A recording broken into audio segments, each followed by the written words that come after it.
started? Everybody's got their equipment ready? Okay, good afternoon. I'm Shiawassee County Sheriff Brian BeGole, and I want to thank all of you for coming here today, especially seeing such a big response. I think you guys are vital to law enforcement, key in getting some of this information out into the community. And we like that partnership, and it's something that we want to see continue. So, before I get started, I'd like to introduce some key community leaders. Our prosecutor, Scott Kerner. Good afternoon. Also, our Genesee County Sheriff, Chris Swanson. Detective Lieutenant Scott Shank. Terry Police Chief Kyle Boggs. Owasso Police Chief Kevin Linker. These community leaders are what made this effort possible. The Sheriff's Department did not act alone in this, so we don't have the resources, the technology, or anything, and that's what's so nice is we've been stressing this for years, that we're coming together, we're training together, and now we're working operations together. We share resources, so that's something we want to continue. Now going into the operation that we conducted on Tuesday, October 13th, we performed a sting operation locally to identify and arrest subjects that thought that they were going to come here and have sex with minor children. During the course of this 8-hour investigation, we chatted with over 170 people. Of those 170 people, 3 of them were subsequently arrested after they came to the scene expecting to have sex with children between the ages of 13 and 15 years old. The first subject we arrested was a 32-year-old male out of Elsie. The second subject was an 18-year-old male from Westphalia, and the third subject was a 45-year-old male from CORUNNA. Now there was a 4th subject that was chatting online to one of our undercover investigators about having sex with a 12-year-old, but when he arrived on scene, we were in the middle of arrest, and he saw that and quickly fled the scene. And what I'm going to tell him, if he's listening tonight, is we know who you are, and we're coming to get you real soon. So we hope to have him in custody within the next week or 2. Now I want to give you some information how this all got started. Give you a little information as to who the agencies are that are involved. But just over a month ago, I met with Genesee County Sheriff Chris Swanson, and we started talking about the increase of arrest of pedophiles in Genesee County. And he was telling me that a number of these arrests were individuals that are residents of Shiawassee County.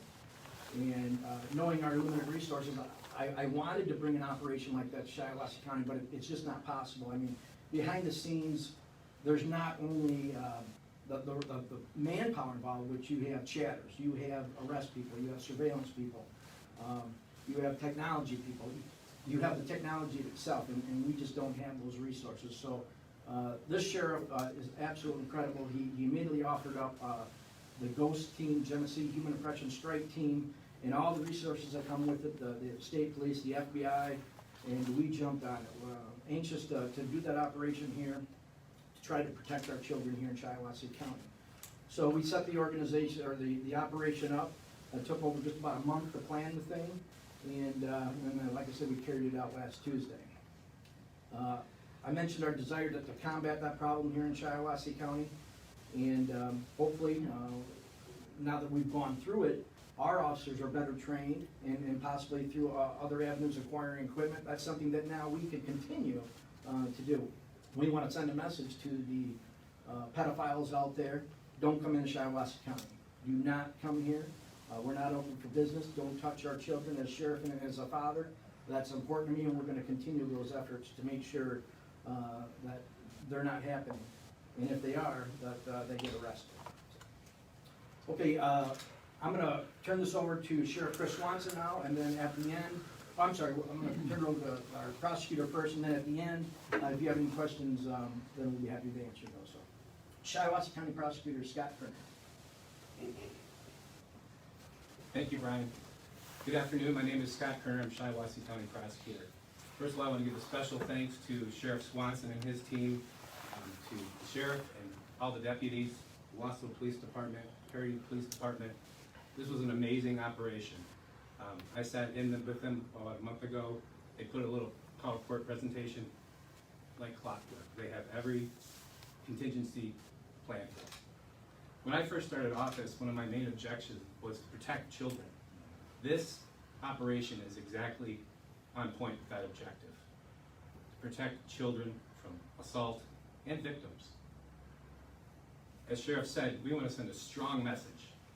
These predators are not welcome in our community. We will not tolerate their presence. They will be caught, they will be brought to justice. I want to thank everybody for coming out here today. Again, as a plug and a reminder, this is Sexual Assault, Domestic Violence Awareness Month. So in that regard, let's keep aware. I promise I'll keep vigilant with the sheriff to protect our children and to stop these people from coming into our community. Thank you. Okay, Genesee County Sheriff Chris Swanson. Thank you, Sheriff. Thank you, Mr. Prosecutor, Chiefs. You know, G.h.o.s.t started out of a concept that we knew that the issue was there, so how we're going to combat it. And it's proactive policing. It's different than answering 911 calls. You have to go out there. And what we've learned in Genesee County over 2.5 years through rescues, through reverse operations, much of which the media here has covered, is that we do identify people that live among us. 9 out of 10 of them don't even have a criminal history, that are still coming to have sex with underage kids. So, as the sheriff mentioned, we get people from not just Genesee County, from our surrounding agencies, and we chat hundreds and hundreds of people. And so it makes sense to join forces to try to continue to duplicate what we've done in Genesee County, because it's not the sheriff's show, it's not the anything show other than a community that needs to join together, and that's exactly what we did. So it was a pleasure to use some of our resources to spill over into Shiawassee County, and when you have chiefs like Chief of Perry and the Chief of Owasso wanting to duplicate it without us having to be here, that's been our mission all along. To build a playbook that can be scalable to any police agency, not only in the state, but around the nation, that wants to do this, but just needs some guidance on how to do this. Listen, we learned ourselves by watching other people, and that's how we get to where we are right now. But there's another thing that we use, and that is the power of media. We use the power and the platform of what you are right here to do 3 things: to educate, to make aware, and to enforce. And part of that is bringing in talent that have seen what we've done around the nation, that also want to document what they have done and what we have done. And together those forces really get conversations going, and people are now able to talk about this, and now you have the watchdogs that are out there. So one that we've been working with for months and months is Chris Hansen. Chris Hansen is very, very popular in a show through Catch a Predator, and when he reached out to us a long time ago to be a part of this, to use his platform to tell that side of the story, it was just a great connection. I met with the sheriff, the prosecutor, our professionals, and it was a unanimous agreement to bring his crew in, and I'd like to introduce Chris Hansen to you and to show you that this message is going to get bigger and bigger, and the residents of Shiawassee County and Genesee County should be proud that we are now the beacon of light when it comes to protecting our kids. So I'd like you to meet Chris Hansen. Thank you, Sheriff. I first met Sheriff Swanson when we were doing some stories for Have a Seat with Chris Hansen in the aftermath of the George Floyd killing, and I had seen what the sheriff had done in Genesee County during a protest, and I invited him on the show, and we got talking about human trafficking. We ended up having a lot of people in common in law enforcement across the country, and we started talking about integrating, I do, exposing predators, with the very fine work the Sheriff's Department does, and we were able to work it out. So Tuesday night, we were embedded in the operation, and I was able to confront the predators who showed up, one of whom had identified himself as a corrections officer for the state of Michigan, for Carson Prison. And we're going to provide you a clip of that interaction that I had with him through the sheriff's office in Shiawassee County. So once again, as we've seen for some 16 years now, if there is opportunity, these predators will strike. And we hadn't done an investigation like this for a couple of years, and we had been talking internally with my team about doing it, and this opportunity presented itself, and once again it shows that no matter how much dialogue or conversation or awareness, these people are out there. And in this case, we even saw a corrections officer with the state of Michigan. So it shows no boundaries still. And it was a very successful operation, very professionally done. I worked on law enforcement, and I was very fortunate to be a part of it. But we'll be telling the story starting on my YouTube channel next week. Have a Seat with Chris Hansen. We put some clips up last night, and then it will also be a part of a larger television project. We'll have details on it coming up very soon. Thanks, Sheriff. Thanks, Sheriff. Good job. Thank you, Chris. Okay, we can do some question and answer now if any of you guys have questions, and then we'll direct it to the proper person. You said one person did get away. Do we have a description of that person? Anything that people can do to help them find that person? Yes, we have the information, we believe we know who he is. We've talked and spoken to the Shiawassee County prosecutor, Scott Kerner. Now, that could have been a decision that we don't follow up on that. He wanted to make sure we have enough information that it appears right now to charge him. So we are going to track him down soon with the efforts of Detective Sergeant Shank and the Genesee County Sheriff's Office, where that subject is from, and hopefully bring him to justice soon. The people that you have in custody, when are they going to be arraigned, and they are still in custody, you said? They were recently PFI'd, and they will be brought and arraigned first of next week. Do you know what charges they'll be facing? I'm going to turn that question over to our prosecutor, Scott Kerner. We'll wait till arraignment. We'll wait till arraignment to make that decision. How old were they, the suspects? The first one was 32 years old, the second was 18 years old, and the third was 45 years old. And one was a corrections officer, you said? The 32-year-old was a correction officer who lived in Elsie. Oh, that's Do right. you have the jobs of the other two? I do not have the job, the second one, I believe the third one was in HVAC work. The 45-year-old Moving type work. from Yes. CORUNNA? Okay. Does this stop at these 4 men? Are there other people that you're looking at now? Not currently with this investigation, but it's hopefully we can continue these efforts and identify others in our community and surrounding areas. Is this going to be something that you start doing maybe monthly, or? Right now, we would still have to rely on the G.h.o.s.t team and our surrounding partners, but eventually, now that we're learning the processes, and it is a learning process to make sure you do things right, but like I said, it's not just manpower and resources, it's technology, and those technology that we've seen are expensive. And Shiawassee County doesn't have that as funds, but we hope to acquire it one way or another, and yes, I think it's something important that we want to continue. Where did you apprehend these people? Right here in the Shiawassee County area. But like where? Was it a hotel, motel, house? Yeah, it's a hotel in, when we arranged the location, we assured the owner, so we didn't want to taint his business as being one that attracts that type of people. This is obviously a sting operation, so we agreed not to release that location, and especially if we're going to use it in the future. Were a lot of these arrangements set up like via social media type avenues? Yes, there are lots of, I'm gonna call them dark sites out there that these people go to look, to have sex with children. And those were the sites that we were on, posting profiles, and they respond to our profiles and began chats. Some of them just reach out to the children on there, and unsuspectingly, they're talking to undercover officers, and this is the result of those conversations. Now, to let concerned parents out there, are there some of these browsers or sites that are worse than others? You know, can you name any? There's quite a few of them out there. I'm sure you're familiar with the Grindr website that we've all learned about. I believe Sheriff Swanson, is it No More Games, or? Skip the games. Skip the games. Kick. Kick. Any social media app that involves conversations and connections can be used for these types of meetings. Even some of the kids' sites like TikTok that they're on constantly can be used, so one shouldn't suspect that, those are innocent and the same thing can't be done. So it's always best to know what your kids are doing on those sites.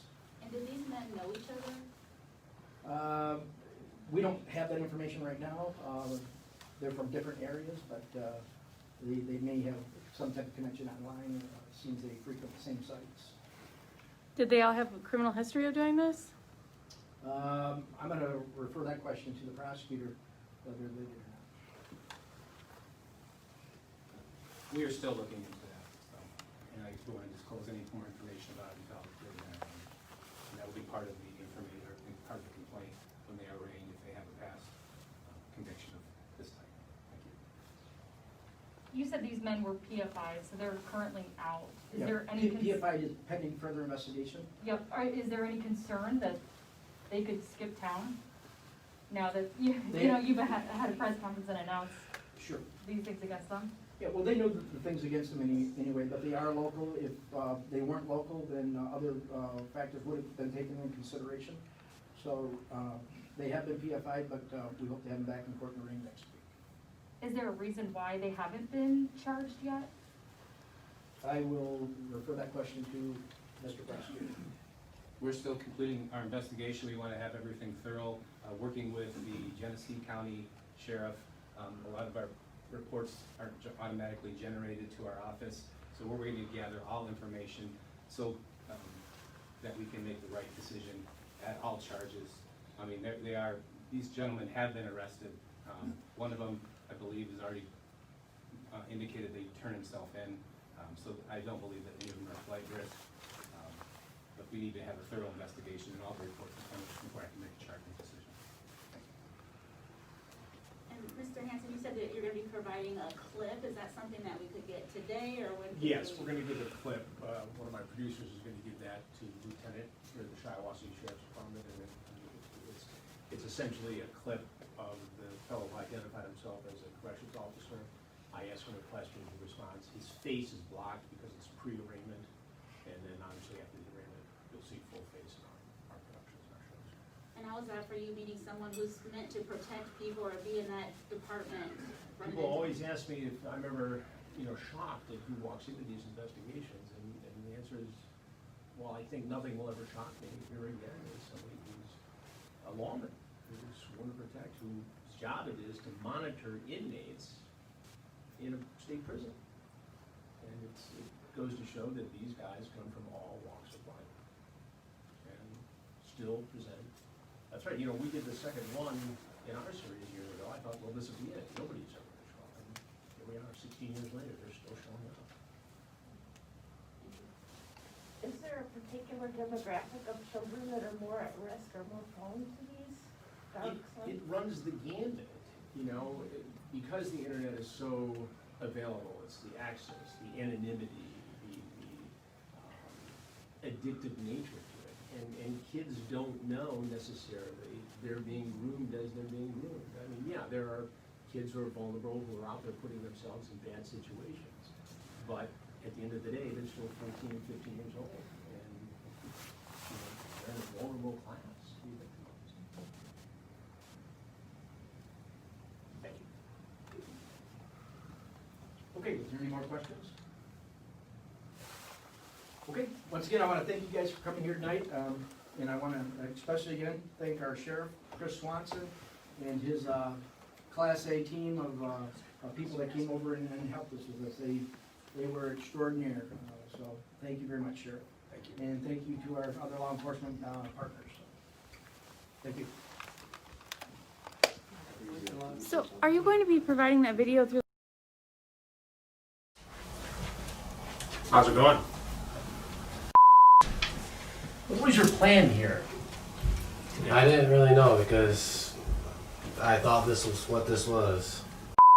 And so what was your plan once you got here? What were you going to do? To see how old she actually was. So you just decided to go for a ride today here in, Actually, I'm on my way to Home Michigan. Depot too. you were on your way to Home Depot. Yeah.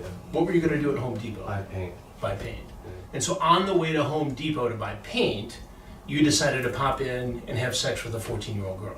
I wasn't gonna have sex with her. You weren't going to have sex with her. No. What were you going to do? Well, I was gonna see how old she actually was. If she was, I was gonna ask her for proof when I got here. See if she had a license or whatever. She didn't have a license. If she was really 15, I was gonna bounce. But You were going to if she bounce. was older than 18, I was probably gonna ask because she said she squirted. I've never seen it before. I was gonna ask her to see if I could see that. Squirted. What do you mean by squirted? Have you ever tried to solicit a girl who was underage before? No. So you just today decided that on the way to Home Depot to get graphite colored paint to paint your house where your wife and 3 children live, you'd stop here to see a 14-year-old girl. Right. Why did you think that was okay? Well, Mike, there's something you need to know. I'm Chris Hansen, and we're doing a story on adults trying to meet children online for sex. Hey, Sean.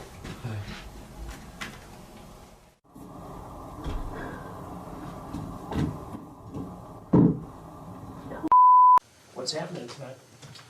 Being stupid. Being stupid. What do you mean by being stupid? Lonely and made a bad decision. Lonely and I should have drove by and went to Burger King and went home with my son. And how old are you, Tom? At 45. 45. And how old was the girl you were here to see tonight? She said she was 15, I believe. 15. Yeah, but I wasn't going to do anything with her. You weren't going to do anything with her. No. Then why did you come here, Tom? I was going to tell her, I was going to ask her, I was kind of getting to the point where, I mean, I was lonely. I wasn't going to do anything. You weren't going to do anything. You're just going to come over here and read her a bedtime story? No. Watch a little football? No. I was actually on my way to Burger King to get my son. To get your son. How old is your son? He's 14. He's 14. home alone. Out of all the nights in your 45 years, you decide to get online and chat up a 15-year-old girl in a sexually charged conversation, leaving your 14-year-old son at home, and you pop in here all wound up, ready to go. If you're that honest, why are you here? Why didn't you just go to Burger King, get your son a Whopper, and head home? I wish I had. Now you're here telling me a Whopper of a story.